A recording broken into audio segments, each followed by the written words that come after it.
Hey guys, so in today's video, I wanted to share the Medicare annual wellness visit kind of form that I created based off of all of the questions that we have on our Epic template for Medicare annual wellness visits.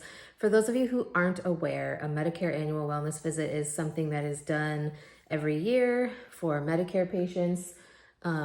They don't have to have one, but they're definitely encouraged to have one.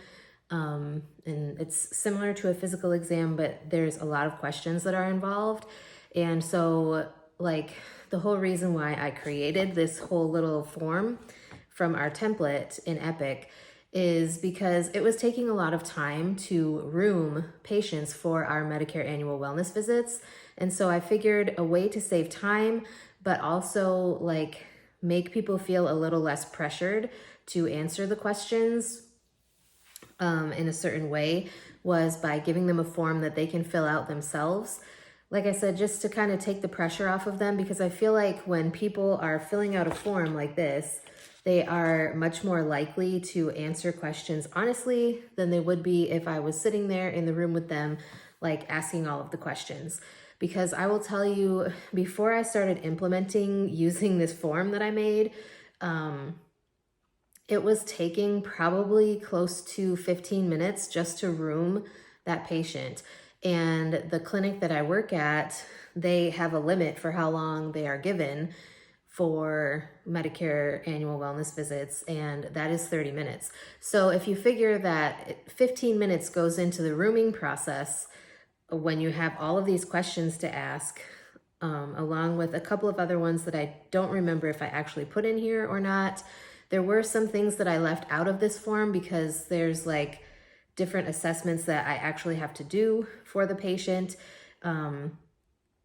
while I'm in the room with them. But I put as many questions as I could into the form. And if you guys are interested in like this form, or like if you want me to email you a copy or something like that, I can definitely do that. I am more than happy to share this with you. I actually got this idea from one of our medical assistants that works, or not a medical assistant, she's an LPN, and she works in our internal medicine clinic. Well, not clinic, this internal medicine side of the clinic. And she was giving out these questionnaires, and she got a lot of more honest responses. So I'm just going to go through this and kind of show you guys what I have here. So at the top, I do have it listed as Medicare annual visit, and then I highlight on each of the forms. I keep about 20 of these forms because we don't always do Medicare annual wellness visits every day, but I highlight each one of them. I will show you where I have highlighted, but as you can see, it says, please circle the best answer. So then it goes into all of the questions. So like I said, these questions were pulled straight from Epic, where we have our template. So what I was doing previous to using this form, which is obviously a save to paper, was going through and asking these questions from Epic. So like oral health, how many times a day do you brush or floss your teeth? How many times a year do you see the dentist? A lot of people would look at me when I'm asking these questions and they're like, why do you need to know that? So I usually preface this, like even if I'm handing out the form, I will say, so there's a bunch of questions that Medicare asks us to ask you. And when I hand them the form, I usually have it on a clipboard with a pen and everything, and I will just hand them this. And I will say, I do have these papers that I need you to fill out. It's a little packet. And I will say, you know, there's multiple pages. Don't be intimidated or anything like that. I will say you can skip whatever questions you're uncomfortable answering, but I try to get people to fill out at least the top 2 pages because there is like 4 pages to this. And like I said, that's not even all of the things that go into this process. So as you can see, I'm just going to tell you like what is included in this front page. So I have oral health, medication adherence, which is like asking them if they have trouble taking their medications the way that they're prescribed. There's a section on nutrition, which is how many servings of fruits or vegetables do you eat in a typical day?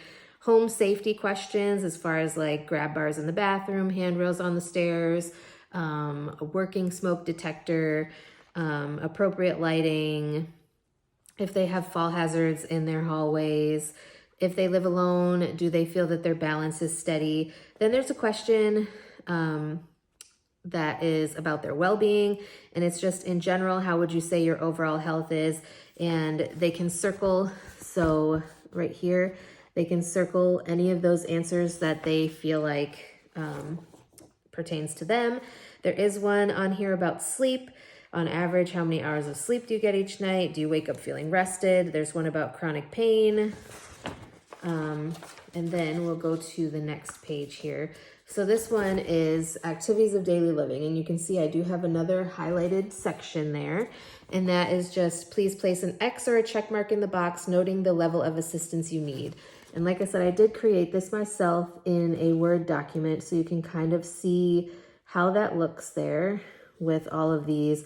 The LPN that works in internal medicine had something similar to this, but hers had a bunch more questions that I felt like didn't necessarily pertain to the patients that my provider sees. So I left those out. Then underneath that, there is a section called sleep study. So, we actually have flow sheets on our Epic system. I'm not sure. The reason why I keep saying our Epic is because Epic is tailored to how the clinic that you work for or the practice that you work for wants to tailor it. So what I have in my Epic may be different from what you have at your clinic. So we have a flow sheet, which we're supposed to ask any Medicare annual wellness visit, any person who comes in for a physical that's not like an 𝐂𝐻 pre-employment type thing, and that is for a sleep study. So it asks like, do you snore loudly? Do you feel tired, fatigued, or sleepy during the day? Do you sometimes wake up choking or gasping for breath? Are you overweight? Do you have a history of high blood pressure? And so based on their answers, I think it's if they have 2 of those that are yeses, then they are recommended to be referred to get a sleep study done, but that's kind of left up to the physician's discretion. Then there is a question on here about advance directives, asking if they have one. If yes, is it on file with the hospital? If no, would they like more information? Because we actually have packets that we can hand out to our patients that have like all of the information about advanced directives, and it also has like a template in there, if I'm remembering correctly.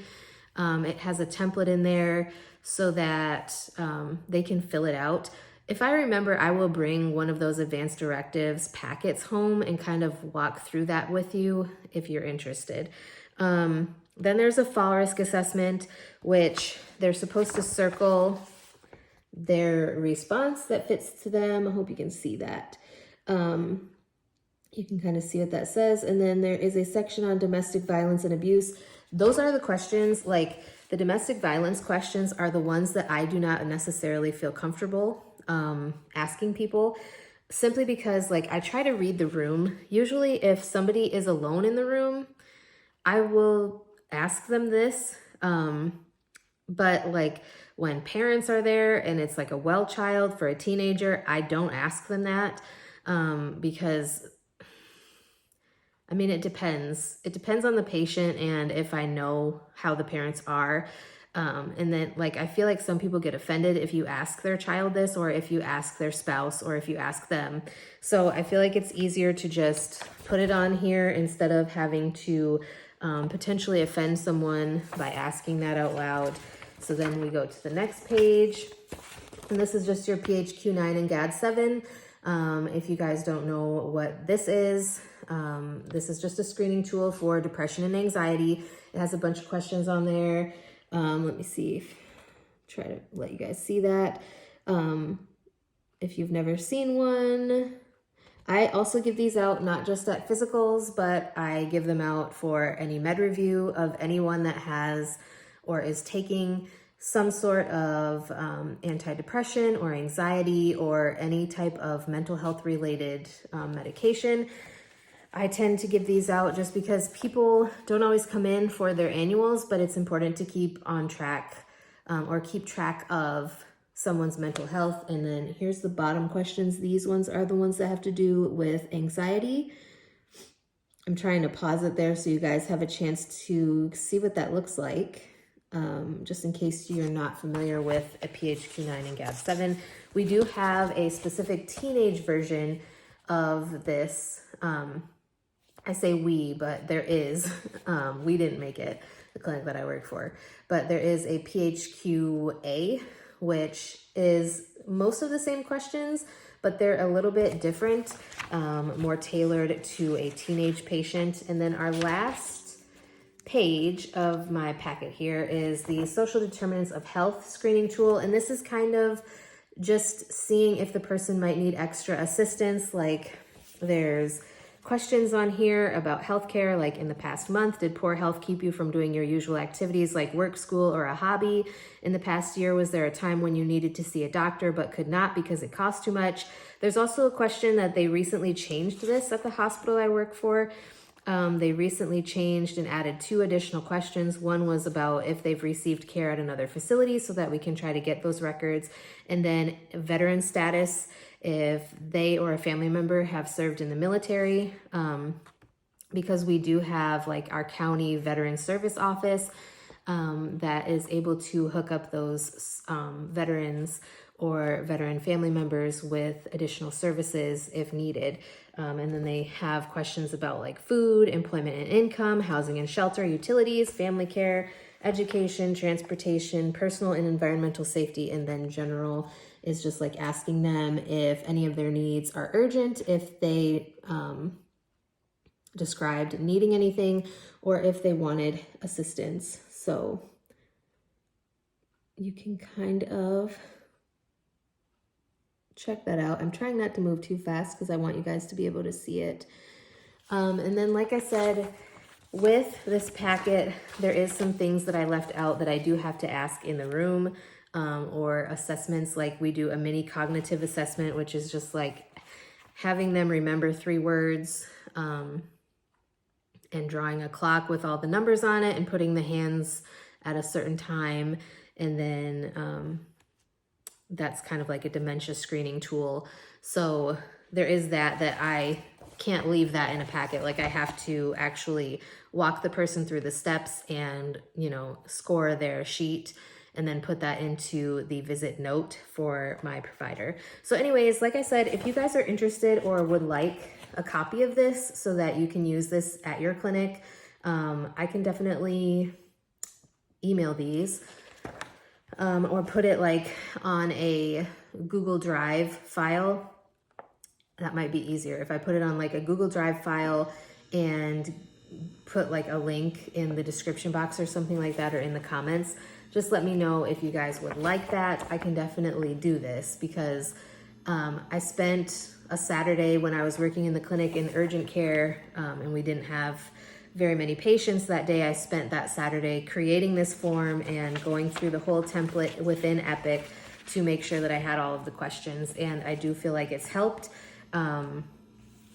It's just a little bit like we're trying to work out the kinks, my provider and I, if that makes sense. So anyways, I hope this was helpful to you guys.